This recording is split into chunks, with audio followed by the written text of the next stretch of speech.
Now, Dharma, okay, as you know, Ashok was asking, well, where does it come from? Dharma is actually revealed to us through something called the Buddhi. Okay. Now, yesterday when I was talking about the mind, okay, purifying the mind through the self-restraints, okay, non-violence, telling the truth, okay, never lying, don't steal, the non-attachment, and turning your energies towards God. All of these things help to purify the mind. But this mind, okay, in yogic terminology, is called the manas. Okay, so the manas is really not that great. Okay, the manas is what we call the lower mind. Okay, now lower mind, the manas, is to deal with everyday life. The manas deals with the five senses. Okay, what you find, you know, from what you see, hear, taste, touch, and feel. Okay, that's what the manas deals with. Things from outside, how you deal with the world. Okay, manas is also useful for analyzing things. Okay, so that's what manas is good for, dealing with the world. Okay. Now, the problem comes in because manas is now, in normal people like us, under the control of the ego, which is called the ahamkar. Okay, the I-ness, the asmit. Okay, so this ahamkar turns everything that comes from the manas into a I-centered reaction. Okay, because the input, what we call the input to the manas, are sensory perceptions, you know, the sensations. Okay, now when you perceive the sensations, okay, the manas actually just is impersonal. Normally it's impersonal. This is happening or that is happening. Okay, something is moving, or there's trash outside the door. Okay, but the ahamkar makes it into a personal thing. Okay, once it's perceived, it makes it into an egocentric thing, that somebody dumped garbage outside my door. Okay, but the reality is there's garbage outside the door. Okay, but we never think of it that way. Okay, we look through the world. Everything we perceive through the world, we see through the lens of the I, the ahamkar. There is never, ever, okay, easily a sense of detachment from things happening. Okay, that's why it's so important to do the shuddhi and learn how to detach from your thoughts, because then you can step aside and see things as they really are, or closer to reality, rather than through this eye-tinted prism or glass that you see through. Okay. So this ahamkar blocks the true reality that you can perceive. Okay.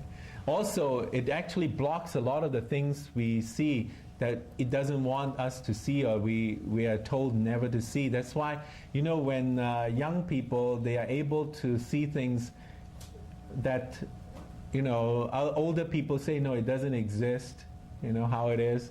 You know, they see astrally, or they see deeper, and they are taught not to see that. They're told it doesn't exist. Then the ego actually is able to block off all the things we're not supposed to see in our lives.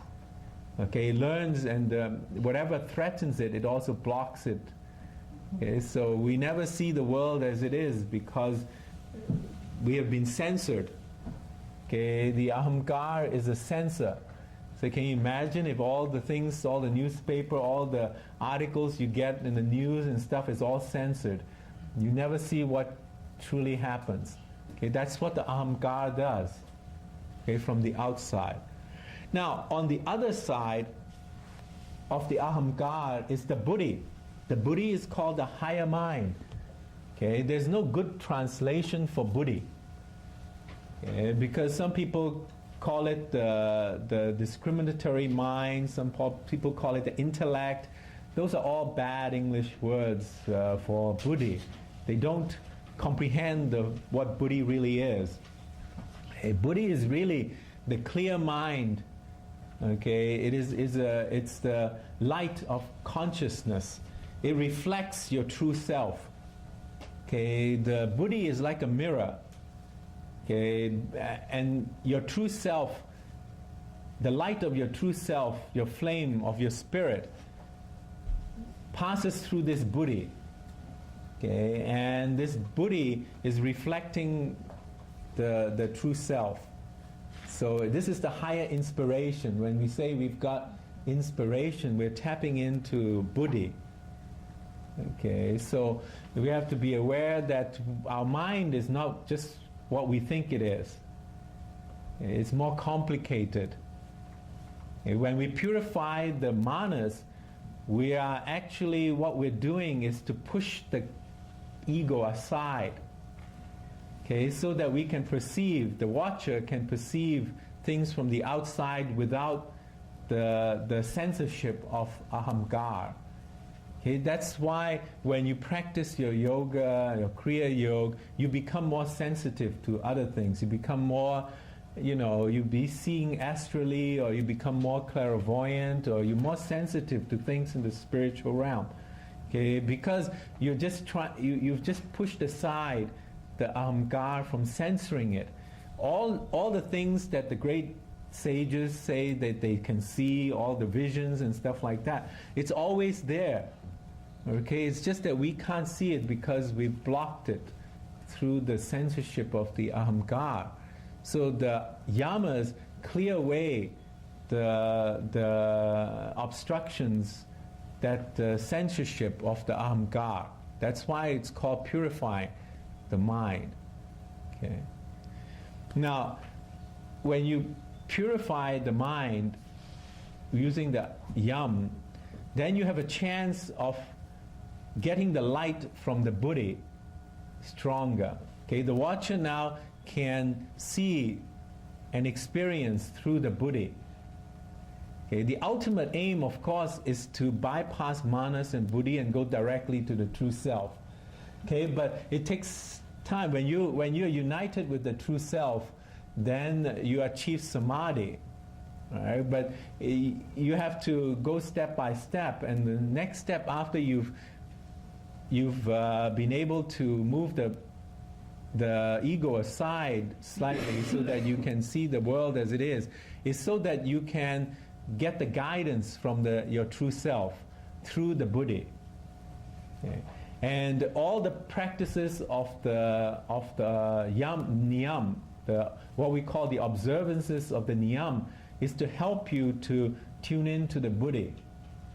Okay, because the buddhi will help you if you experience the light of the buddhi, the clear mind, okay, the light of consciousness. Then you are guided by your true self. You're guided by Babaji. Okay, because Babaji comes to you through the buddhi. Okay, and it's a manifestation of your true self. So it's all tied together. It's all works together. There's a divine plan for achieving self-realization. So all you have to do is to unlock the key and know where to look. So everything we're going to be talking about today is about how to experience and be guided by the buddhi. Okay, except right at the end, when you get into Ishva Pranidhan, which is surrender to divine, you have the chance to go even beyond the buddhi. Okay, because the ultimate aim of Ishva Pranidhan is to be united with the divine, with your true self.